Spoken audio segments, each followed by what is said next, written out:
Hi, everyone. I guess my talk is what now stands between you and your lunch. So I hope I make this as engaging and fun as it can be. And hopefully you enjoy diving deep into a computer game from 1987 that tells us something about the current limits of deep reinforcement learning. My name is Tim Rocktäschel. I'm a lecturer at UCL at the Ice Center, where I'm together with Edward Grafenstedt leading the UCL Dark Lab, where we do reinforcement learning research. And the work that I'm going to show is done jointly with lots of fantastic people at UCL, at Facebook Research, Oxford, Imperial College London, New York University, and many other places. And basically, I'll start to talk a bit about the current predominant paradigm in reinforcement learning, which is tabula rasa reinforcement learning, and why that's problematic. And I'll talk a bit about quite established deep reinforcement learning benchmarks that are used for reinforcement learning research, before then talking about what we contribute in that space. I imagine that many people here are familiar with the framework of reinforcement learning. On a very high level, you have an environment and an agent. The agent can observe the state of the environment, and then conditioned on that state, it can decide to do a specific action. And then with that action, the agent gets back from the environment a new state and also a reward. And the aim of that agent is to maximize expected return, which is the discounted sum of these rewards. And it's a very general framework. It's very powerful, very nice. And you could imagine tackling lots of important sequential decision-making problems with this framework. And if you've watched this space, which I'm pretty sure you have, you've seen a lot of really fantastic scientific breakthroughs over the last decade. A lot of really great work coming out of DeepMind in London. They've beaten one of the grandmasters, or champions in the game of Go using AlphaGo. They've also attained grandmaster level in StarCraft 2. OpenAI has been beating proficient players in Dota 2. And on the right, you see something that I guess we've been using much longer now for deep reinforcement research, which is called the arcade learning environment. So these are Atari games, quite old Atari games that have been beaten by AI at this point as well. There's one really interesting example of such an Atari game, which you see at the bottom right. It's called Montezuma's Revenge. I'll talk a bit more about that in the next few slides. So all of these are really fantastic scientific breakthroughs. This is really exciting time to do AI research and reinforcement learning research. And it's not just in reinforcement learning or in these kind of sequential decision-making problems, the case that AI is on the rise also in natural language processing. We've seen models like GPT-2, GPT-3 really impressing people and impressing researchers, really leading to lots of news articles about how there's a big wave coming that's revolutionizing artificial intelligence, and that will soon lead to AI agents that can converse with you in natural language, and this all sounds really fantastic. And these are indeed really amazing scientific breakthroughs, but we have to, I think, look a bit more closely, right? We need to look beyond the hype, and we need to understand exactly what are these models capable of and not capable of. And in the case of natural language understanding and these pre-trained language models, there was an interesting paper by Efrat and Levy, the Turking test, can language models actually understand instructions? And what they found is that actually these really massive, amazing pre-trained language models, they can generate text that looks somewhat coherent and interesting, but they cannot follow instructions, right? So if you prompt these language models with an instruction that then determines how this language model should generate text, you'll see that these models fail quite miserably. And you might be tempted to say, well, these pre-trained language models, they learn really fantastic language representations. Surely at this point, also with the advances in deep reinforcement learning, we can maybe take these things together, right? And then in this really difficult Atari game, Montezuma's Revenge, maybe we can instruct an agent to do certain things, right? Because otherwise, deep reinforcement learning has a pretty big problem in Montezuma's Revenge, because it's a very sparse reward environment. and you need to explore quite a bit until you actually stumble upon reward. And as a human, it's fine, right? Because you see a key and you see a door and you feel like, oh, okay, at this point, probably have to pick up that key and then go to that door and open the door. But an RL agent that explores randomly will find it very difficult, right, to discover these kind of mechanics and make progress in this game. So it would be nice if we could instruct the agent, right, to do things like, you should go to the key. And it turns out that, naively, this just doesn't work at all, right? So you can't just take the pre-trained language representations from a model like GPT 2 or 3 and then hook it up with a deep reinforcement learning agent. This really fails miserably at this point. Another problem are these kind of benchmarks that we use for making progress in deep reinforcement learning. So I mentioned Atari.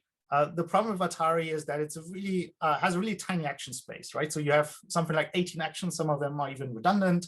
It's also what we call a singleton environment. That means every time you play the game. Sorry, Tim, sorry. Yeah. Are you meant to be on the next slide? I am meant on the exploration in Atari slide. Oh, we're only seeing the first slide. Oh, you're still seeing the first slide? Oh, wow. Okay. Thanks. Not really sure what's happening.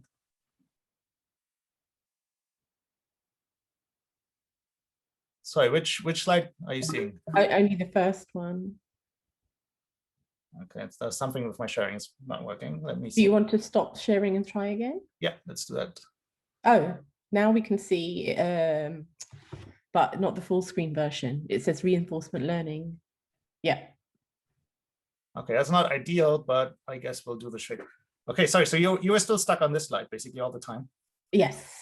Okay, that's bad. Sorry. So I was talking a bit about the framework of reinforcement learning. I was talking about these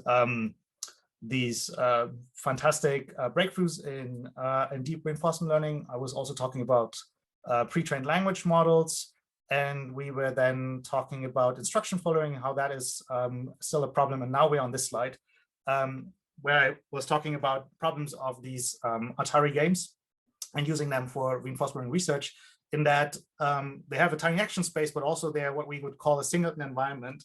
And you see this, for example, here at the bottom with Montezuma's Revenge. So basically, every time you play Montezuma's Revenge, it's the same game, right? You can actually memorize sequences of action through that game to get to certain states from which you then can explore. And this is what a approach by Uber AI called Goal Explore heavily exploits, right? So it heavily exploits the fact that every time you play this game, it's the same, and that the environment simulator is deterministic. So if you watch movies like Groundhog Day or Edge of Tomorrow, it's basically that, right? We train our RL agents in environments where over time they just like learn by heart basically what they should be doing in certain situations. And the question is, what happens when we start to drop these assumptions? For example, what if we go into environments that are much richer, right? That are, for example, really providing us with a lot of variability every time we have an episode in such an environment. So one example, for example, is here, Minecraft, and another example could be environments where you even have to deal with other modalities like natural language, which you can see here on the right. Okay, so I would like to argue that, why are we doing all of this research, right? Eventually, we want to have agents that can serve us in the real world, right? That can actually, help us with solving practical problems. And we can use board games and, simulated video games for research. That's all good and fine and nice. And again, there was a lot of really fantastic scientific breakthroughs on that front. But we should also acknowledge that reality is a really noisy, much more dynamic and variable place, right? It's more noisy, more variable, more dynamic than, for example, a Go board or even an Atari game. So that doesn't mean that we have to stop using video games for AI research, but we need to drop some of these kind of simplifying assumptions. For example, we could look into environments that require external knowledge to be solved, right? Where it's not sufficient to just gather experience in the environment to, at some point, then have an agent that does well in that environment. We could look into environments that really require processing of natural human language. We could have environments with a really photorealistic observation space and really fantastic, physics engines. We could have environments where there's really constant stream of novel observations, where you can't memorize over time certain sequences of actions that do something sensible in the environment. You might have environments with changing tasks and dynamics, with really large action spaces that could even be unbounded, that could even be changing over time. and environments where you don't have a high quality reward function that guides your reinforcement agents towards a certain goal, but where you have maybe a noisy reward or even no reward at all, right? And you have to come up with ways to intrinsically motivate the agent. So a lot of these things I think we need to be conscious about in order to close the gap of the real world progressively, right? Because that's what allows us to come up with general methods that hopefully also allow us to use reinforcement learning for more and more important real world problems. So one environment that I think is very nice in that regard is Minecraft, right? Because it's extremely rich. You have lots of different entities you need to learn to interact with. And most importantly, every time you start a new game of Minecraft, right, there's a procedurally generated world that's new to anything that you've seen before. Obviously, there are things that are shared, right? Like certain environment dynamics stay the same. A certain tree is behaving similarly to trees you've seen before, but this specific arrangement of all of these kind of entities and blocks obviously changes every time you play a new game of Minecraft. The only problem, though, is that Minecraft, because you have this kind of rich 3D simulated environment, it's very slow to run. And I mean really extremely slow to run compared to what we are used to in deep reinforcement learning research. Right? So it makes it very difficult for us to gather lots of experiences to then train an agent in, up to the point where we really can't use any of the contemporary deep RL methods to make a meaningful progress in this 3D game. So what if we had an environment that is as rich almost as Minecraft, but extremely fast to simulate? And this is where NetHack comes into play. So NetHack is this game from 1987. It's on a constant development, has been played by many people over the last almost 30 years. And as I mentioned, it's continuously extended and new versions are released all the time. And the fun thing about it is that it's actually played in a terminal, right? So the entire observation space of the game looks like what you see on the left. You are this agent over here. There are all kinds of walls and rooms and corridors between the rooms. You have lots of different items. So you have amulets and weapons and armors and potions and scrolls and wands and rings and spellbooks and so on. And they're all depicted using these kind of ASCII characters. We also have lots of different kind of monsters that you have to fight. When you're thrown into that dungeon, every time you play a game of NetHack, the entire world is procedurally generated. That means no two games will look the same. You can't, again, memorize certain trajectories through that game. There can't be any kind of step-by-step walkthroughs that help you, solving this game. And the goal of the game is to descend over 50 of these procedurally generated dungeon levels that become gradually more and more difficult to complete, to then grab an amulet at the end and then ascend again to the top of the dungeon to offer that amulet to one of the in-game gods. And we argue that this is a really fantastic environment for AI and reinforcement learning research because there's a clearly defined goal, right? I just mentioned that you have to get that amulet and then ascend. Whereas in Minecraft, for example, it's also nice. It's a very open-ended game in that there's not really necessarily a goal. What's nice in both of these environments is that they are procedurally generated. That means really our agents that we train, they have to systematically generalize to novel situations they can't just memorize. It's very rich. There are hundreds of monsters and items. All of them come with specific environment dynamics that you have to learn about over the course of the lifetime, right, of an agent, or in your case, your human life. It's an extremely difficult game. Humans generally have to consult external knowledge sources like the NetHack Wiki to master the game. There's not any recorded instance of someone actually being able to solve the game without consulting such so-called spoilers. It's a very long game as well. I already mentioned it's over 50 levels. That means good players who are able to solve this game on average, they take something like 50 to 100,000 steps compared to some of the other benchmarks that are used. That's an order to 2 orders of magnitude longer episodes, which make things like credit assignment in RL much more problematic. It runs extremely fast, right? Because there's no kind of 2D or even 3D rendering of the game, because everything is based on characters and just visualized in ASCII in terminal. We can simulate this insanely fast. So back in the days, we had implementations of deep distributed reinforcement learning systems that would run something like 14,000 steps a second, so roughly a bit more than 1 billion steps a day. And now we have approaches that get to like 2-3 billion steps a day, 3 billion interactions with the environment per day that an agent can learn from. It's open source, which is nice because it makes it easy for us to turn into a reinforcement learning environment. and it's still very popular. There are over 5 million online recorded games that one could, imagine learning from. Okay, I just want to convince you really of the complexity and richness of this environment. I mean, don't get deceived by the fact that there are these kind of simplistic ASCII graphics that you see here on the top right. What I want to give as an example is taken from someone on YouTube, Mr. Wendell, and what he explains is that at some point in the game, you find yourself here and you want to get over to Medusa's Island, which you see here on the right. And Medusa's Island is surrounded by water. And if you step, if the agent steps into water and has any kind of metallic items like metallic armor or weapons, then these items start to rust and corrode, making them much less effective in the game. What the agent can do if it happens to have a can of grease in their inventory is to apply that grease to the metallic items to prevent rusting and corrosion.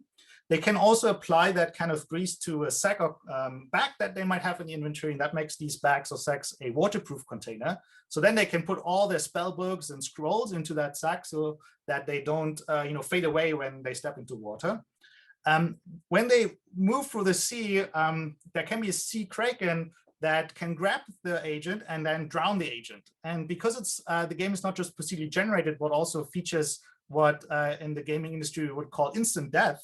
The moment that happens, the game is over, right? You might have played 20 hours, but at that point, the player is dead and has to start from scratch again in a completely novel, procedurally generated episode. The agent could grease its armor to prevent the kraken from grabbing the agent. So that's an interesting strategy. But when the agent makes it to the other end, to Medusa, and the moment it enters Medusa's room, Medusa's gaze will petrify the agent and turning it into stone. Again, it's a source of instant death that you want to avoid. If you happen to have a towel in the inventory, you could apply that towel to cover the agent's eyes and therefore blind the agent. That allows then the agent to fight Medusa without being affected by this gaze.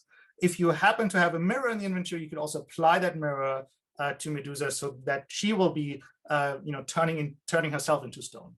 Right, so this gives you a glimpse into this richness and complexity of the environment dynamics of this game. So what's the NetHack learning environment? It's basically a wrapper around the game of NetHack. It's following this OpenAI Gym interface, makes it extremely easy for you to create an environment, step through it, and train an RL agent. We also have a number of tasks that allow you to measure progress towards solving this game. And we also provide open source a distributed deep RL agent that you can use to train models. And yeah, so that's that. But the problem is that in research, right, sometimes we want to tackle an extremely ambitious goal, right, like solving NetHack. But most of the time we have a specific research question, right? We identify a certain gap in the literature or a certain kind of dimension on which we want to investigate and answer a research question. And for that, we often have to resort to proof of concept toy environments in which we have a lot of control over what is actually the problem, what's actually the limiting factor for an agent to successfully train. So there's this kind of divide, right? We have these very rich and complex environments like StarCraft, Minecraft, and whatnot on one hand, and then we have very simplistic toy environments, for example, Minigrid on one other end. So it would be nice if there was something in the middle where we can quite smoothly tune up the difficulty and complexity of the tasks. And for that, we are going to release NetHack. This is a sandbox for creating RL tasks. It utilizes a domain-specific language that is used in NetHack to create levels. And using that domain-specific language, you can basically write a description file that you see here on the left. And then you will get a whole distribution of tasks that are all procedurally generated on the right-hand side. Unfortunately, I don't think I can show you this video. Or maybe I can. Oh yeah, here you see it. So basically, we create walls around the room. We add a monster and a potion into the room, also a goal. But then we start to also add things there that are actually procedurally generated, right? Like, for example, here, the river of water or ice or lava. Every time we play an episode, that will look a bit differently. Similarly, the placement of certain objects and monsters will differ between episodes. Right, so with just a few lines of domain-specific language, you can define a whole distribution of tasks that tap into the richness of NetHack, all these hundreds of items and monsters you can use to populate your task. Also these kind of tasks then, require all kinds of different skills to be solved. So it's I think, a really exciting environment for prototyping, RL agents to then potentially use them for more complex tasks. We also have different modalities, pixel-based observations, symbolic observations, and even natural language descriptions of all the things that the agent would see in such a level. We can create easily new levels and extend existing environments. And we basically are going to release a full suite of all kinds of, proof of concept environments in which you can test individual skills and abilities of RL agents. Okay, I'm running out of time and still want to talk you quickly through what I think is going to happen in the next few years in terms of making progress on NetHack. You can obviously try to learn from human demonstrations. I already mentioned we have over 5 million of them online that people can use. Another direction that I find very exciting is the fact that because the game is so difficult and is so rich, people have been creating what's called the NetHack Wiki over the last 20 years. It's a Wikipedia page of 3,000 documents explaining all the kinds of entities, all these items and monsters, and how to interact with them and what to do in certain situations. As I mentioned, it's not a walkthrough step-by-step guide because that's not possible because the environment is procedurally generated. But you find like long lists, for example, of all the kind of different weapons and their properties.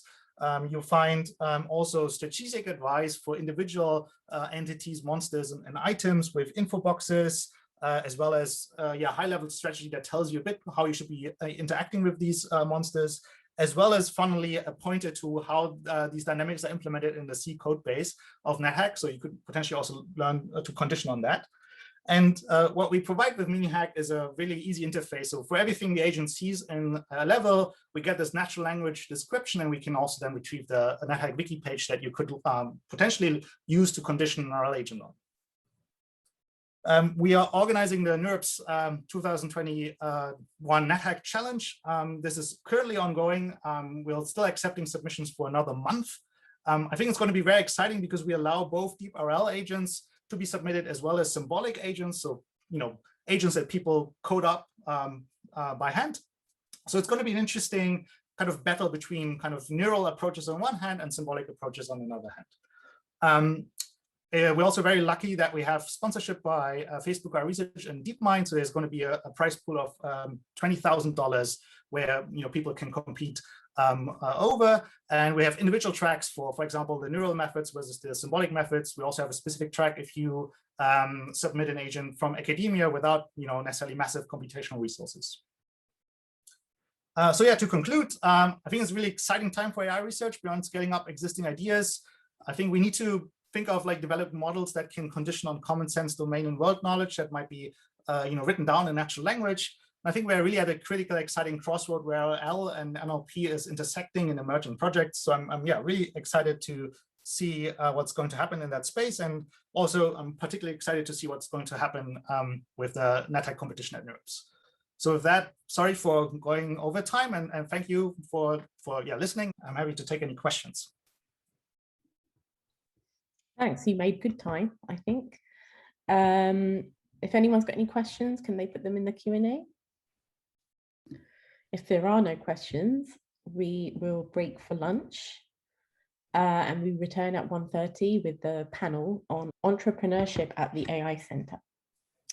So thank you for joining us this morning, and we hope to see you in the afternoon. Thanks, Tim.